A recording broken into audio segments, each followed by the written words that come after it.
वो मरे जो काम करे चंडाल का, हाल उसका क्या बिगाड़े जो भक्त हो महा। अब आप देवाधिदेव महादेव के पास। चंद्रदेव ने कहा मैं सब दूर घूम कर आ गया पर मेरा कोई निदान नहीं हुआ, अब मैं करूं तो करूं। एक निवेदन आप सबसे, ध्यान करिएगा। सब जगह भटक लिए,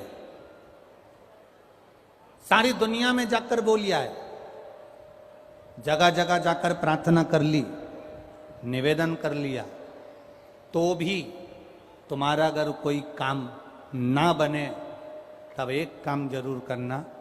एक बेलपत्र, एक शमी पत्र,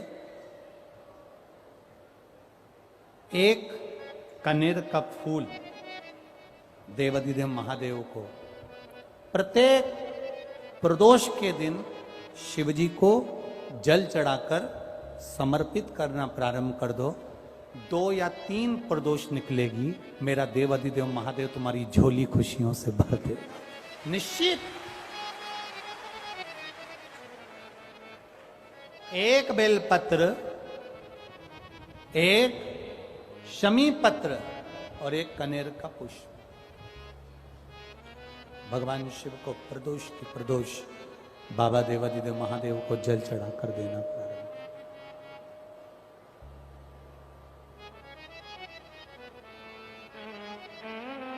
आप दीजिए, वो स्वीकार करेगा। विषम स्थिति में, विषम परिस्थिति में आपने सब दूर भटक लिए, सारी ऐसी कोई जगह नहीं जहां तुम नहीं गए।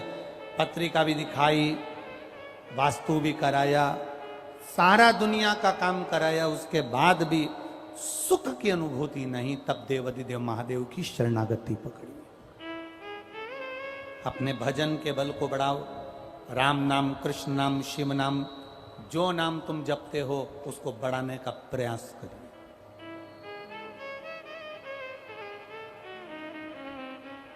उस भजन के बल को बढ़ाने का प्रयास करिए। चंद्रदेव, अब तुम शिव के पास जाओ। चंद्रदेव भगवान शंकर के धाम कैलाश पर पहुंच गए, जहां पर भगवान शिव तो तप साधना में लीन थे। चंद्रदेव को मेरे भोलेनाथ जी ने देखा भी नहीं, क्योंकि वो अपनी तप साधना में लगे थे, भजन में लगे थे, अपनी तप साधना में लीन थे, ध्यान नहीं दिया। अब एक बात ध्यान रखेंगे, शिवजी का पशुपति व्रत करा, सोमवार का व्रत करा, प्रदोष का व्रत करा, सावन के सोमवार करे, उसके बाद भी भोलेनाथ जी नहीं सुने, तो ये मत सोचना कि मैं भोलेनाथ जी का पशुपति व्रत नहीं करूंगी, अब मैं सावन के व्रत नहीं करूंगी, अब मैं भगवान की पूजन नहीं करूंगी, अब मैं शंकर जी के मंदिर में जाकर 1 लोटा जल नहीं चढ़ाऊंगी। ये कभी मत सोचना,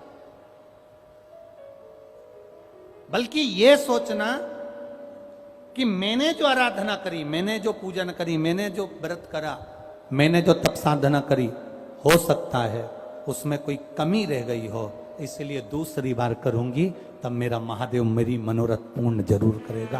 ये निश्चितता के साथ, एक प्रबल विश्वास के साथ, एक प्रबल भरोसे के साथ, एक प्रबल दृढ़ता के साथ मेरे को करना। चंद्रदेव को देवाधिदेव महादेव ने नहीं देखा,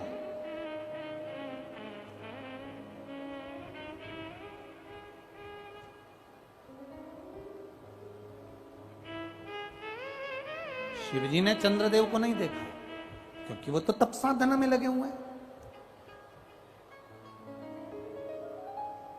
कोई तुमसे आकर कह दे कि शंकर भगवान को 50 किलो दूध चढ़ाओगे तो शंकर भगवान प्रसन्न होंगे, तो समझ लेना कि पक्का झूठ बोल रहा है। क्योंकि शिव महापुराण की कथा कहती है, गौ माता का एक छोटी सी चम्मच से भी आधा चम्मच, आधी चम्मच का भी आधा चम्मच, एक बूंद दूध भी गौ माता का, देसी गाय का जल में मिलाकर अगर शिव जी को समर्पित कर दोगे तो मेरा महादेव प्रसन्न हो जाता है। यह जरूरी नहीं कि 50 लीटर चढ़ाओगे, 100 लीटर चढ़ाओगे, 51 लीटर चढ़ाओगे, 108 लीटर चढ़ाओगे तो महादेव प्रसन्न होगा। ना ना ना,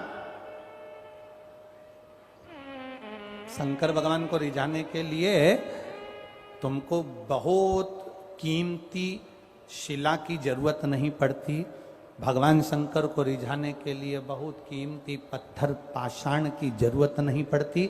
भगवान शंकर को रिझाने के लिए सोने के आभूषण की जरूरत नहीं पड़ती।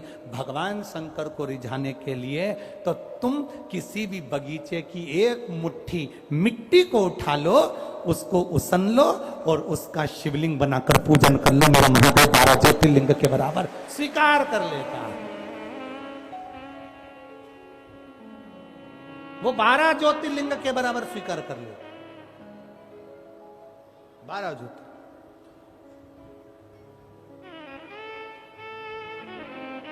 तेरी कृपा बिना न हिले एक भी अणु, लेते हैं श्वास तेरी कृपा से तनु तनु। बखान क्या करूं मैं राखों के ढेर का, चपटी भभूत में खजाना कुबेर का। तुम्हारी धन, तुम्हारी दौलत, तुम्हारी सत्ता, तुम्हारा वैभव, तुम्हारी संपदा सब तुम्हारे पास रखो। महादेव को कुछ नहीं चाहिए। महादेव को तो केवल इतना चाहिए कि तुम जिस समय उसके दिवालय में, उसके शिवालय में, उसकी कथा में, उसके सामने जब तुम आओ तब तुम्हारे चेहरे पर केवल प्रसन्नता होना चाहिए।